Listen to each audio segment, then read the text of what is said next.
G'day guys, welcome back to the channel and welcome back to another episode of Space Engineers. So in today's video I promised you guys that I would show you how to print a large grid ship. So obviously we've been building the Pioneer, so what I thought I would show you today is how to actually build a printer big enough to print a ship of this size. So I have 4 different types of printers to show you guys today, and I guess what we'll start off with is why you would want to build a printer like this in the first place. So obviously I've done my little LCD here, and you can see the pros are faster at building a ship than by hand or by a small weld ship such as this little ship here. I mean, this ship is quite capable of printing or welding up a ship, but the problem is you're going to need to make quite a few trips back to your base to fill it up with cargo and print all the various blocks. Not to mention the fact that you kind of need to put the right materials in the ship to print those blocks. So it's not so bad when you're just welding up kind of like a, steel plates or just regular light armor blocks or heavy armor blocks. You just basically need to fill it with steel plates and metal grids if you're doing heavy armor. But once you start doing interior walls, thrusters, all that sort of stuff, then you need to kind of fill it up with various different types of components, and it can get quite tricky and time consuming. So obviously if you're printing a very large ship, even though it takes a fair amount of time to build a printer like this, it is actually beneficial and it does save you time. So obviously it's good for printing multiple ships, and one of the other benefits to using a ship printer is that you're less likely to miss blocks in the ship, because basically if we have a look at, so I'm just going to jump into the control seat here for a second, and if we go into the control panel and we have a look at our projector, we can see that the projector, it tells us the build progress and the amount of blocks remaining. Now the thing is, even if you were to weld just one component out of one of those blocks, then the projector considers that component done. So you have a potential to half weld blocks when you're actually building the ship. So when you use a ship printer, provided you feed it with enough components, then you're less likely to actually miss any blocks, and you're basically going to weld up everything the first time. So obviously the cons are that the printer itself can take a long time to build, and to be honest, sometimes depending on the size of the ship and the amount of ships that you want to produce, it is actually quicker to weld it by hand or use a little weld ship like this.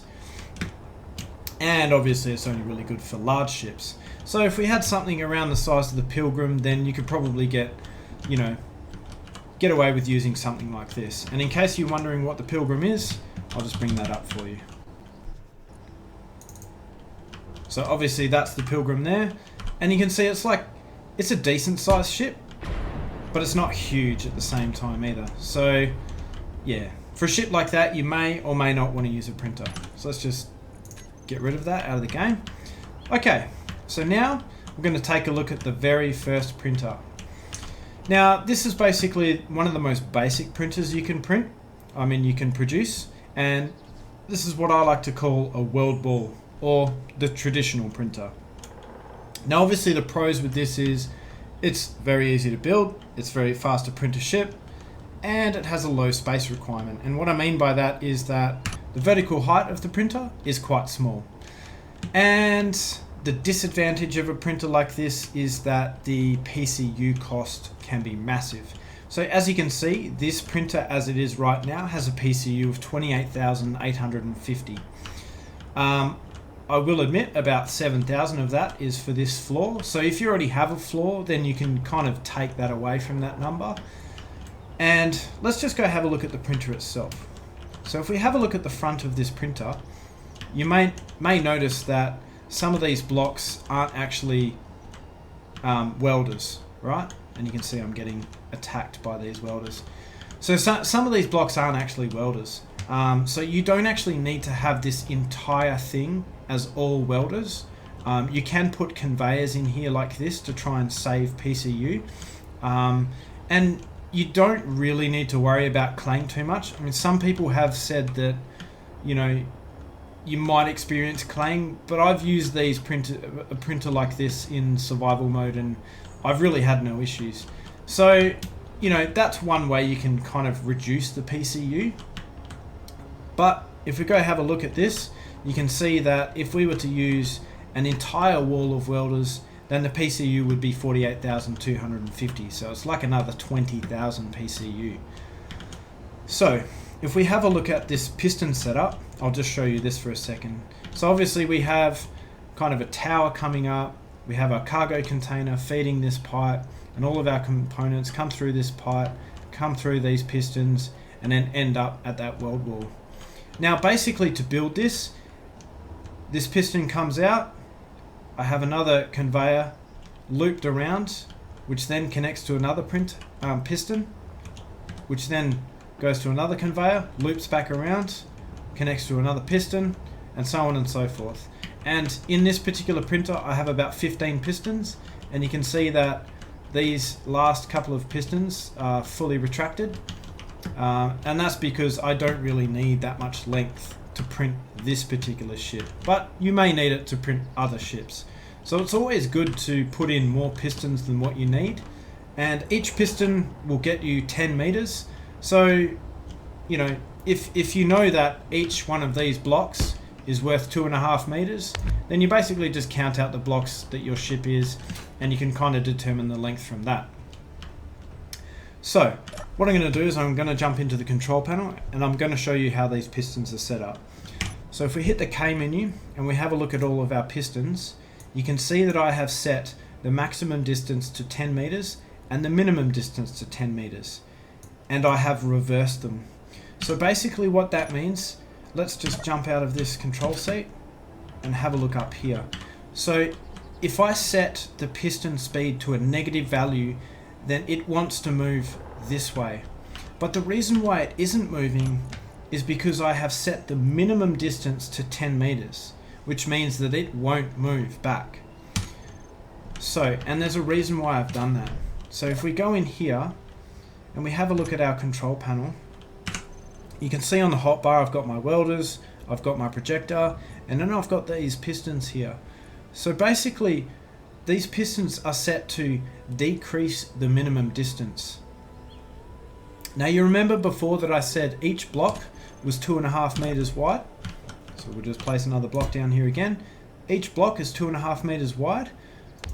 So what we want the piston to do is we want it to move back 2.5 meters. So if we jump back into our control seat, you can see that I've already done so with piston 3 and piston 4. So what I'm going to do is I'm just going to press number 4 5 times, because each time I retract the piston, it's going to retract 0.5 meters. So we want to do that 5 times to retract it back 2.5 meters or 1 block. So we'll do that 5 times. 1, 2, 3, 4, 5. We'll exit out of the control seat. We'll move forward, and you can see that we have printed another layer. In fact, what I may do is jump into this seat here, bring up our spectator camera, and let's go over here, and let's just get a proper look of that. So let's slow this down a little bit. That's still a bit too fast. And let's press number 4 5 times. And you can see that we have printed another layer. And that's basically the general principle of how this printer works. Now you might notice that I have this suspended on wheels, and the reason for that is because all this immense amount of weight tends to sag all of these pistons down, and you'll end up with a case where this is actually dragging along the floor here, and that's something you don't really want to happen. And as the components get fed through this weld wall, then it gets heavier and heavier, and it starts bouncing around quite a lot. So what I always like to do with these particular printers is put some wheels on it. Now you don't need to have 4 wheels, you only really need to have 2. So I have gotten away with 2 before in one of my survival saves, and basically you want to kind of put these wheels on very early on when you build this printer. So the first step is building that tower. Then you want to put all these pistons together, and then after that you want to put in a couple of conveyors to go to your weld wall. And then from there, what I suggest you do is build these blocks down and then build them across and then place your wheels. Now sometimes you might not be able to place the wheel because there will be blocks in your way. So what you can do is you can delete the blocks, or you can grind them out if you're in survival mode, and then it will let you place the wheel. So basically what you do is you go into the control panel, we'll have a look at our wheel, and as you can see, you just click add wheel. Now you can see that I have all these wheels turned off: no steering, no propulsion, no brake, no air shock, no inverted steering, and no invert propulsion. Now I have set the power to 60%, but you can set that to 0 if you like. The strength, that's basically how much they're pushing back up against the weight pushing down on them. So for this, I've set to 38%. And the height offset, I found the sweet spot with 3x3 wheels to be about -50 centimeters. The friction I've set to 50%. That doesn't really matter because the wheels are just going to roll along the ground anyway. And the speed limit, again, that doesn't really matter because they're just going to roll along the floor anyway. So yeah, there is that. One more thing. Now you might notice that we have this row of conveyors that goes up like this, right? And that connects all the rows together, because what happens is if we go and place, well, I actually have one over here. If we have a look at this welder, you can see that it only has a conveyor port on the side, the back, and the other side. On the top, it doesn't have a conveyor port. So basically that means that this whole row of welders here will not be connected to this row here unless we connect it on this side, or we just put a whole bunch of conveyors on the bottom here. Now another little trick you can do in survival mode is you can actually get these welders to weld each other up. So what you want to basically do is make sure that your parts can go through the conveyor line and into the last welder here, and then basically when you just place the next welder, this welder will weld the welder next to it, and so on and so forth, and you just keep placing them down and keep placing them down, and it will continue to weld them up. So I may show you that at the end of the video, but I'm going to have to go into a survival save to do that. So yeah, this is basically the very basic, first type of printer that I would suggest you guys build. Okay, so let's move on to the second type of printer. Now, as you can see, this is what I like to call a rotary printer.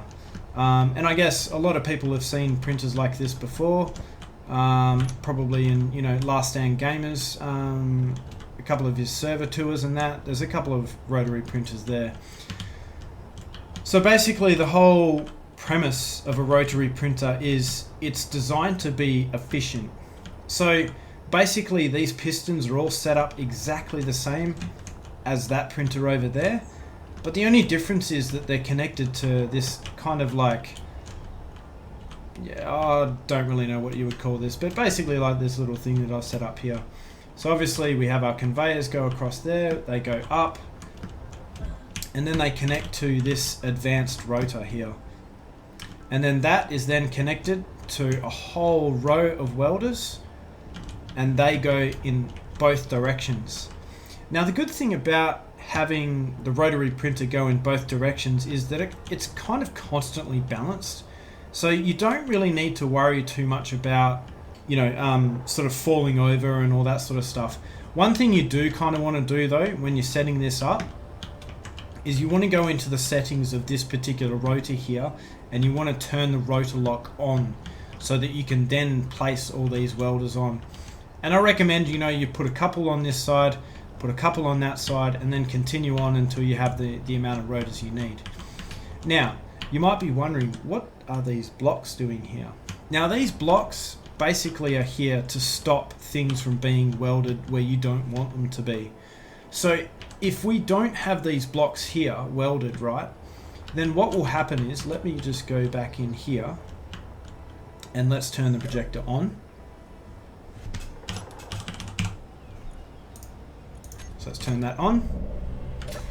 Now, if we go up here and we just have a look at this printer, so if we don't have this kind of skirt here, then what's going to happen is this block here, this block here, where I have this block, is going to get welded up. And then what's going to happen is this is going to hit it and it's going to stop the printer from working. So this skirt is essential for a rotary printer to work. So what I'm going to do is I'm going to jump back into this seat here. I'm going to make sure that my pistons are set up correctly. So let's go to number 12. Minimum distance is already set to 0. Negative 0.5. Okay, cool. So let's go into the hotbar, and that's piston 1. Yeah, as you can see, I've kind of set this one up backwards. That's alright. It doesn't really matter which pistons retract first and which ones don't. So let me just bring up the spectator camera here. Let's move over to here, and let's just watch this thing do its work. So I'm going to retract the the pistons back by 2.5 meters, and again, remember I said before, that's going to be 5 taps of the key. Alright, and then we can see it will move back, and then it's going to start welding up this ship. And as you can see, as it goes past, it's going to start welding up these blocks, and you can see that this skirt stops anything else from being welded up, and it allows the printer to continue rotating.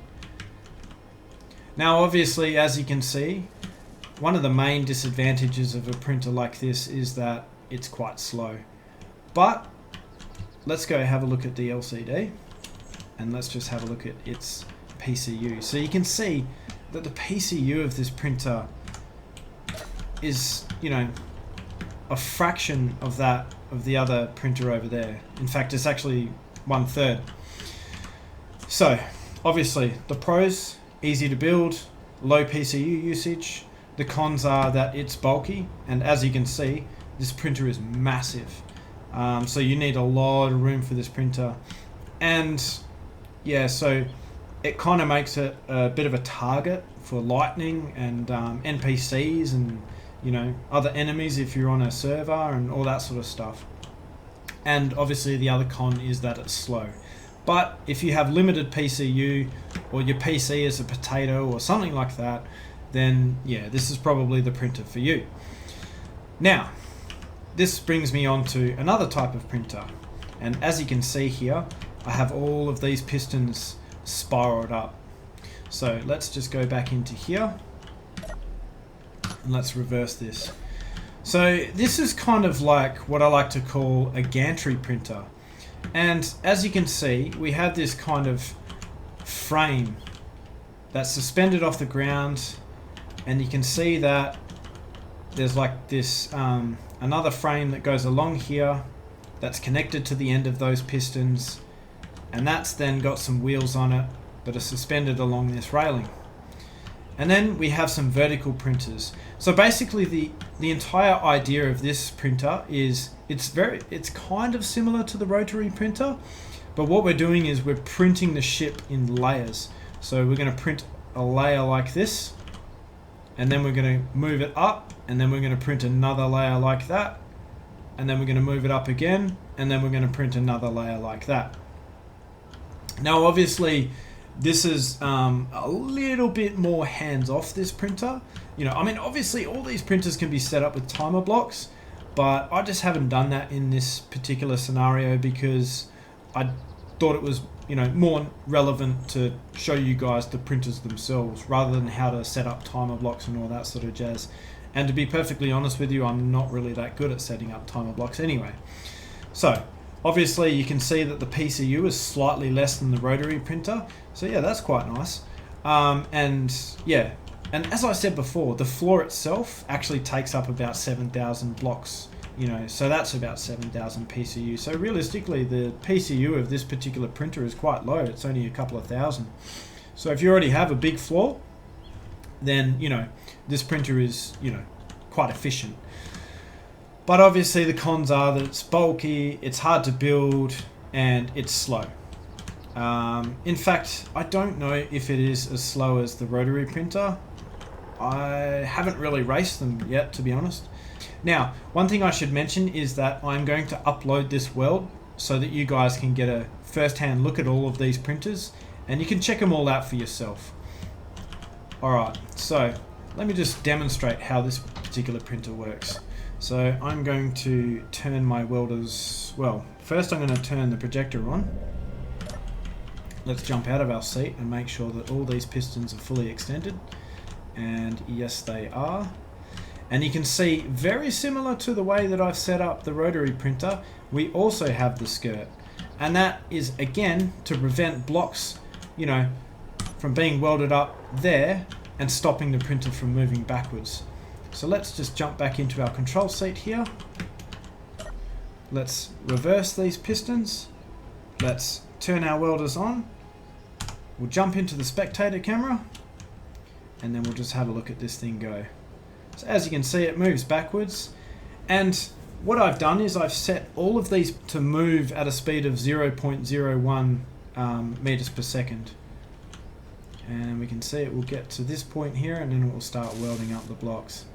Yep, and there it goes. And this is quite good because, you know, we can kind of leave this printer and let it do its thing. You know, and it's done one layer, and then we can let it do the next layer, and so on and so forth. So I think this printer is pretty cool, to be honest with you. I definitely had fun building this one. I've never actually used a printer like this before. Okay, so now that brings us on to the fourth printer. So what I'm going to do is, before we do anything, let's just jump in here and let's turn our welders off, just so that we don't slow down the game. Okay, so this brings us to the very last printer that I built. Now this is, yeah, this printer, alright, let's just have a look at the LCD. So the Gantry printer, except this one has a gantry that is totally driven by itself, and you can see here I've got a connector and basically a cargo container on that. So if we just have a look at the cons, is have you met Clang? Well, this printer will, if you have not met Clang before in the game, then you probably will using something like this. It's, yeah. And obviously the second con is just don't. It is also extremely complex, it is bulky, requires constant adjustment, requires balance of the gantry, use of batteries or reactors on the actual gantry itself, and yeah, it requires complex wheel adjustments. So obviously, as you can see, this gantry is kind of suspended, or this buggy, I would say, is kind of suspended on this gantry here. And as you can see, I've used blast door blocks to suspend this, and I found that when you're transporting heavy objects using wheels, blast door blocks are definitely the way to go, because sometimes what happens is wheels tend to sink through regular armor blocks and heavy armor blocks as well. It doesn't really matter. I think it has something to do with the fact that wheels can clip through blocks that can deform. So obviously blast door blocks, they don't really deform. They basically just lose health, and then once they run out of steel plates, they just blow up. So if we just have a look here, you can see that this kind of buggy, I would say, is totally independent from the rest of this kind of setup. And it is kind of a low PCU design, but even with these three wheels on either side, it's still, let me just get rid of this weather, and let's just move the time of day back to something a bit more better. Alright, now let's continue. So as you can see, I've got three wheels on either side, and I have this power on these wheels set to 100%. All of them. So they're all set to 100%, and the friction is set to 50%. But these wheels still don't have enough power to move it. So what I had to do was put on some thrusters, right? But one of the main issues with the printer of this style is that this all needs to be perfectly balanced, right? Because if we fill up this cargo container, then it's going to be back heavy, and this end is going to sag down more than this end, and then we're going to need to adjust this suspension. And as you can see, like where I'm getting at with this printer is it's just so complicated to use, and at the same time it's so complicated to build. So yeah, it was a good experiment, but I just really wouldn't recommend doing that. So I think what I'll show you guys just before we go is I will show you how to actually get these welders to weld each other up, because, you know, that's obviously going to save you a lot of time in survival mode. So what I'm going to do is I'm going to load up a save similar to this one, but obviously it's going to be in survival, and then we're just going to basically, yeah, I'm going to show you how to weld, get these welders to weld each other up. I'll see you guys in a second. Alright guys, so we're basically back in the same world that we were in before, except now it is a survival world. So all I've done is I've changed the settings on this world to be survival instead of creative mode. So what I'm going to do is I'm going to show you how to get these welders to weld each other up. So first of all, what I'm going to do is I'm going to turn this welder on, and then what I'm going to do is I'm going to start placing welders next to it, and what it will do is start welding up the welders that are next to it. Now I will mention that this is sometimes hit and miss, and for some reason these welders just refuse to weld up blocks that are next to them. Yeah, you kind of have to give them a helping hand for some reason. So what I'm going to do is I'm just going to go into this cargo container, and I'm going to withdraw the components for a couple of welders, and we're just going to start placing some welders down. So as you can see, that one doesn't work, but that one does. Yeah, and if we place another one there, another one there, another one there, another one there, another one there, another one there, another one there, and then let's just go into our control panel and let's go and turn all these welders on. Yeah, and for some reason it doesn't seem to be welding them on the other side, so I'm not sure what that's about. But basically what you can do is you can go and you know, put the components into a ship like this.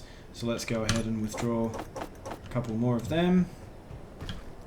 Let's dump them into this ship. Let's grab a couple more just for good measure. And to do that, I just middle mouse button click, and then to dump all of it in here, I alt middle mouse button click, and it all dumps it into the back of this. Let's jump in here, turn this ship on, and then let's go into the cockpit view. And then we can just come along and do it like this. So let's go one.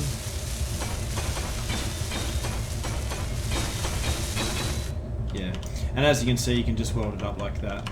So it's probably definitely beneficial to have a ship like this to, you know, finish the job that the welders can't. And yeah, so, and that's that. So let's just land this baby down. Really need to put a landing gear on this ship. Alright guys, well that's going to be it for this video. Now I hope it was very helpful for you. Yeah, as I said before, I'm going to load up this blueprint into, or not this blueprint, but rather this weld into the workshop, so that you guys can get a good look at all these printers, you know, go through all the settings of the printers, and yeah, get a really good look at them. Anyway, I hope to see you guys in the next video, and definitely consider liking and subscribing, and I will catch you next time.